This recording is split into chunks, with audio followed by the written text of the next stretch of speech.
ভিডিওটা শুরু করছিলাম যে রাত্রে হাইওয়েতে চালানোর সময় কয়েকটা বিষয় অবশ্যই খেয়াল রাখতে হবে, সেই বিষয়গুলো নিয়ে যেগুলো খুবই ইম্পর্ট্যান্ট। আর বিশেষ করে দেশের বর্তমান পরিস্থিতিতে এগুলো তো আরও বেশি জরুরিভাবে মনে রাখা দরকার। কিন্তু রাস্তার যে পরিস্থিতি, চিপা চাপা খুঁজি, তিতি মানে বেরি হওয়ার জায়গা পাইতেছি না। উইন্ড ব্রেকার পড়ছি, ভেতরে গরমে একেবারে ঘাইমা স্থির হয়ে গেছি।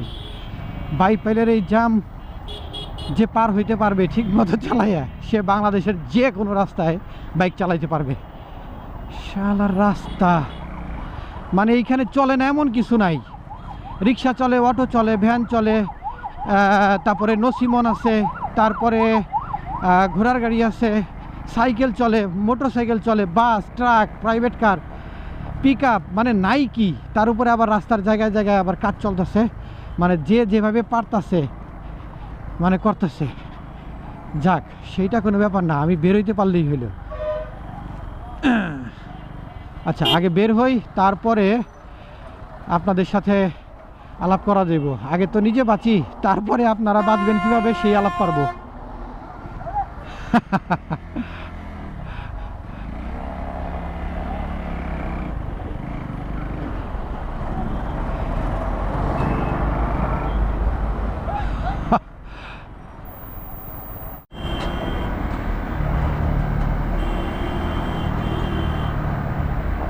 রাস্তার যে অবস্থা, মাঝখানে 2-3 দিন বৃষ্টি হয়েছে, জায়গায় জায়গায় যে পরিমাণে গর্ত হয়েছে, মানে কি বলবো, এগুলো আসলে সারাই না করলে যে কোনো সময় একটা বড় দুর্ঘটনা ঘটে যাবে। আর শুধু যে গর্ত হয়েছে তা না, মানে জায়গায় জায়গায় মাটি ডেবে গেছে, ডেবে একেবারে নিচের দিকে নেমে গেছে, আর উঁচা নিচে একেবারে অবস্থা পুরো খারাপ। আচ্ছা, তো এইটাও সেই টিপসের মধ্যে থাকবে, একটু মনোযোগ দিয়ে শুনবেন। যারা রাত্রে হাইওয়েতে চালান অথবা লং ট্যুরে যান, মানে লং ট্যুরে গেলে তো হাইওয়েতে চালাইতেই হয়। আবার অনেকে আছেন না যে অফিসটা এত দূরে বা ব্যবসা প্রতিষ্ঠানটা এত দূরে যে আপনাকে দেখা যায় 10, 12, 15 কিলো, 20 কিলো আপনাকে হাইওয়েতে চালাইতে হয়। সো এই সব ক্ষেত্রে যেটা করবেন যে অবশ্যই আপনি যদিও আপনি সব সময় এই রাস্তায় চালান, আবার আপনি লং ট্যুরে এমন একটা রাস্তা দিয়ে যাচ্ছেন যে রাস্তায় আপনি এর আগে বহুবার গেছেন, কিন্তু ভাই একটা বিষয় অবশ্যই মনে রাখবেন যে আপনি যখন গেছিলেন অথবা যাওয়ার পথে হয়তো রাস্তাটা ভালো ছিল, আসার সময় দেখা গেল রাস্তাটার মধ্যে কোনো একটা অবস্ট্যাকল পড়ে আছে বা গর্ত হয়ে গেছে অথবা কোনো একটা কিছু হয়ে গেছে।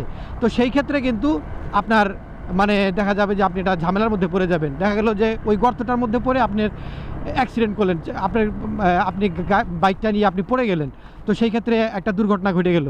আবার দেখা গেল যে শুধু তাই না, আপনি যাওয়ার সময় দেখে গেছেন যে একরকম, আসার সময় দেখলেন এক জায়গায় একটা স্পিড ব্রেকার হয়ে গেছে। মানে সোজা কথা হচ্ছে যে রাতের বেলায় যদি আপনি চালান, সেটা লোকাল ওয়েতে হোক অথবা আপনি মানে লং ট্যুরে আপনি যদি যান, যেটাই করেন না কেন, যদি এমন হয় যে হাইওয়েতে আপনাকে কমপক্ষে 15-20 কিলো চালাইতে হয় মিনিমাম, যদিও সেইটা আপনার প্রতিদিনের রাস্তা, আপনি সেই রাস্তাটাতে অবশ্যই নর্মাল যে স্পিডে চালান, আপনি স্বাভাবিকভাবে আপনি যে স্পিডে চালান, আপনি তার চাইতে অবশ্যই একটু কম স্পিডে চালাবেন। মানে ধরেন আপনি সবসময় 70-75-এ চালান এই রাস্তায়, আপনি তাহলে 50-55-তে চালান, আপনি 60-65-তে চালান, আপনি 50-এর মধ্যে চলে আসেন, যাতে অন্তত ইমার্জেন্সি মোমেন্টে যদি আপনি ব্রেকটা ধরেন, তাহলে যাতে সুন্দরভাবে ব্রেকটা ধরা যায়। এটা হচ্ছে 1 নাম্বার পয়েন্ট।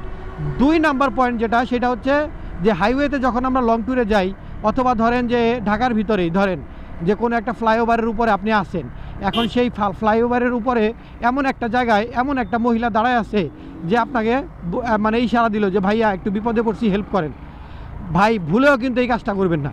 এই কাজটা করছেন তো ধরা খাইছেন, কারণ ইদানিং কিন্তু এরকম অনেক জায়গায় এরকম ঘটনা কিন্তু ঘটতেছে যে একটা মেয়েরে দিয়ে বা একটা মহিলারে দিয়ে কী করে যে এমন একটা অবস্থার মধ্যে ফেলে, মানে বুঝাবে যে আসলে সত্যি সে বিপদে পড়ছে, হয়তো সাথে একটা ব্যাগ আছে, একটা লাগেজ আছে।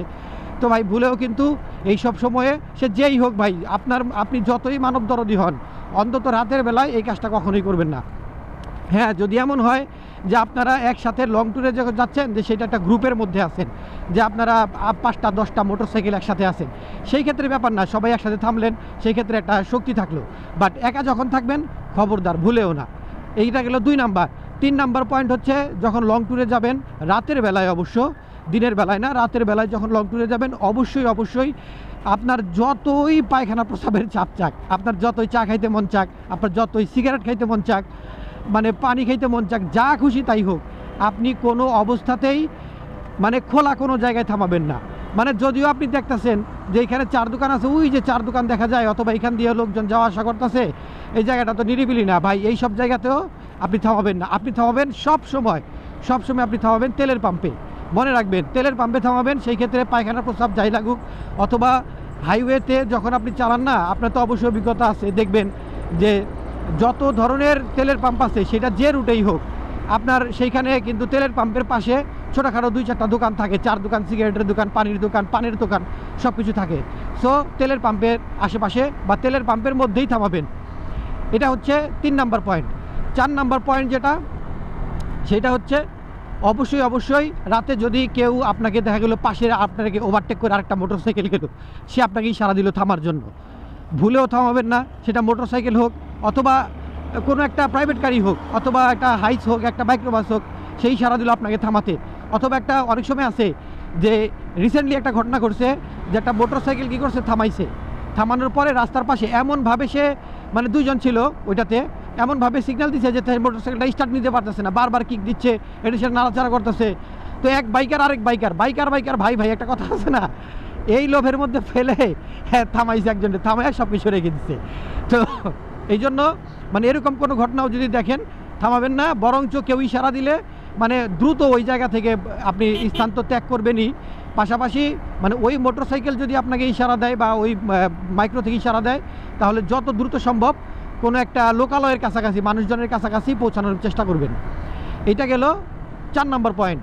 5 নাম্বার এবং সর্বশেষ যেটা, এটা আমার পার্সোনাল ওপিনিয়ন, সেটা হচ্ছে যে ভাই, সম্ভব হলে যদি অফিস থেকে যাতায়াত করা অথবা ব্যবসা প্রতিষ্ঠান থেকে যাতায়াত করা ছাড়া, যদি এমন হয় মানে ইমার্জেন্সি ব্যাপারগুলো ছাড়া, প্রতিদিন দৈনন্দিন ব্যাপারগুলো ছাড়া, লং ট্যুরের ক্ষেত্রে চেষ্টা করা আপনি মানে দিনের বেলায় ট্যুরগুলো করা। কারণ আপনি যেহেতু লং ট্যুরে যাচ্ছেন, অবশ্যই আপনি একটা হাতে সময় নিয়ে যাচ্ছেন। রাস্তাঘাটের কথা তো বলা যায় না, আপনি তো আর এমন না যে 2 দিনের একেবারে প্ল্যান নিয়ে গেছেন যে আমি তুফানের গতিতে আমি 1 দিনে যাব আর তুফানের গতিতে 1 দিনে আসবো, এরকম তো আর করবেন না। অবশ্যই আপনি 5-7 দিন 10 দিনের একটা প্ল্যান নিয়েই আপনি বেরোচ্ছেন। সো আপনি চেষ্টা করেন দিনের বেলায় যাইতে। এখন আপনি বলতে পারেন ভাই আমি যাবো সাজেক, তো রাতের বেলা যদি রওনা না দেয়, তাহলে ভোরে বা দিনের বেলায় আমি ওই তার যে এসকর্ট, আর্মি এসকর্টটা আমি ধরবো কীভাবে? ভাই এমনও তো করা যায়, আপনি দিনের বেলায় সাজেক মানে খাগড়াছড়ি যান, সারাদিন খাগড়াছড়িটা বেড়ান, রাত্রে খাগড়াছড়িতে থাকেন, পরের দিন সকালে আপনি ফার্স্টের যে এসকর্টটা আছে ওইটাতে যান, তাহলেই তো হয়ে গেল, তাহলে তো আর কোনো সমস্যা নাই।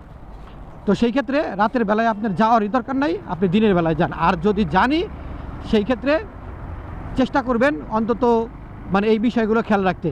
আর আরও ভালো হয় যদি আপনার চলার পথে যদি এমন আরেকজন রাইডারের সাথে দেখা হয়ে গেল, তাইলে আপনারা একটা গ্রুপ করে একসাথে গেলেন, বা 2টা গ্রুপ যাচ্ছে তাদের সাথে 2 জনের 3 জনের একটা গ্রুপ যাচ্ছে তাদের সাথে অ্যাড হয়ে গেলেন, সেই ক্ষেত্রে এই যে মানে আপনার সেফটিটা আরও ভালো থাকবে।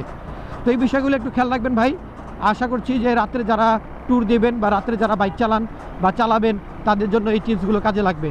তো ভালো থাকবেন, সুস্থ থাকবেন, সেফলি বাইক রাইড করবেন, হেলমেট পরে বাইক রাইড করবেন, দেখে শুনে বাইক রাইড করবেন, বাইকের যত্ন নেবেন। আল্লাহ হাফেজ।